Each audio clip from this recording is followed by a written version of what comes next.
জারৈলতলা গাঁও পঞ্চায়েত প্রতিনিধিবৃন্দের পক্ষ থেকে বিধায়ক কিশোর নাথকে সংবর্ধনা। বরখোলা সমষ্টি থেকে বিপুল ভোটে বিজয়ী হয়ে বিধায়ক নির্বাচিত হওয়ায় জারৈলতলা ভোলানাথ আশ্রম প্রাঙ্গণে জারৈলতলা গাঁও পঞ্চায়েত প্রতিনিধিবৃন্দের উদ্যোগে মাননীয় বিধায়ক শ্রী কিশোর নাথ মহাশয়কে এক আন্তরিক সংবর্ধনা প্রদান করা হয়। অনুষ্ঠানের শুরুতে ঢাকঢোলের বাদ্য, বর্ণাঢ্য শোভাযাত্রা, স্বাগত নৃত্য ও সঙ্গীতের মাধ্যমে বিধায়ককে বরণ করে নেওয়া হয়।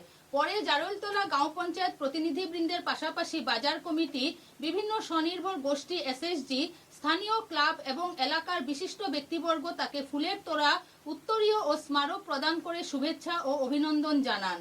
অনুষ্ঠানে একটি মানপত্র পাঠের মাধ্যমে বিধায়ক কিশোর নাথের প্রতি শুভেচ্ছা জ্ঞাপন করা হয় এবং পরবর্তীতে সেই মানপত্র আনুষ্ঠানিকভাবে উনার হাতে তুলে দেওয়া হয়। এই অনুষ্ঠানে বিধায়ক কিশোর নাথের সঙ্গে উপস্থিত ছিলেন বিশিষ্ট সমাজসেবী ও ভারতীয় জনতা পার্টির কার্যকর্তা শ্রী আশিস হালদার মহাশয়।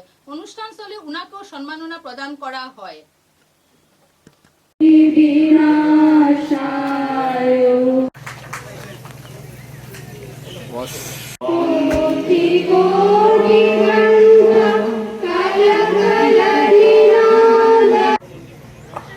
একটু দিকে এইদিকে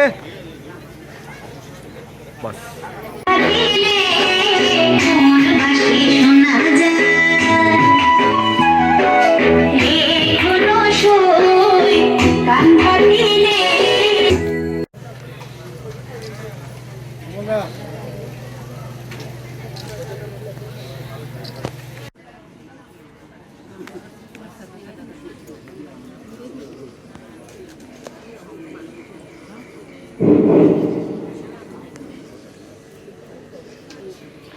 ভারত মাতার প্রতিকৃতিতে মাননীয় বিধায়ক পুষ্পাগর পটকঞ্চেন।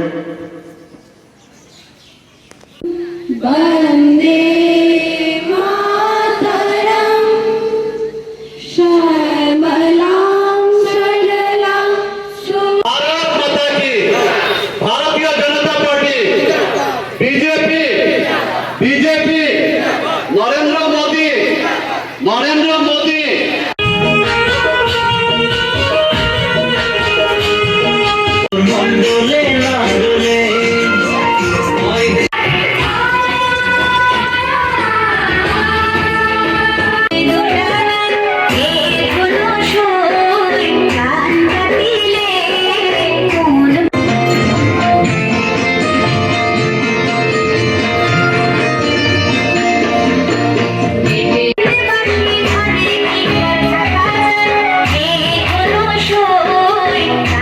বরখোলার 21টা জিপি তখন ছিল, আর অনেক গ্রাম ছিল, অনেক গ্রুপ সদস্যরা যারা রয়েছেন, অনেক বুথ ছিল। এমন কোনো জায়গা নেই, এমন কোনো গ্রাম নেই যেখানে আমি বলেছিলাম সেখানে আমি কিছু করিনি। সেরকম কোনো গ্রাম আমার মনে হয় না বলে আছে। আপনাদের জারৈলতলা এলাকায়ও একটা, দুটা, তিনটা করে যদি করতে যাই তো অনেক সময় লাগবে। শুধু যদি খুব কম না হলে 50 থেকে বেশি স্কিপ তো হবে। আর এমনিতে যেগুলা রয়েছে অন্য অন্য স্কিম, ছোট স্কিম, ওগুলো তো আরো আছে। রাস্তাঘাট ধরে যেগুলা রয়েছে এগুলা যখন যেটাই বলেছিলেন তখন যতদূর সম্ভব। আর সেই সময় তো সময় কম ছিল, 5 বছরের মধ্যে 2.5 বছর পেয়েছিলাম কাজ করার জন্য, আর 2.5 বছর করোনা এবং কাজ নিয়ে গিয়েছিল। তো অল্প আগে যেটা কথা উঠে এসছে যে জারৈলতলা তিমাথা থেকে শুরু করে যেটা দুর্গাপুর বাঁধ পর্যন্ত, সেই রাস্তাটাও আপনাদের হয়তো অনেকের মনে আছে।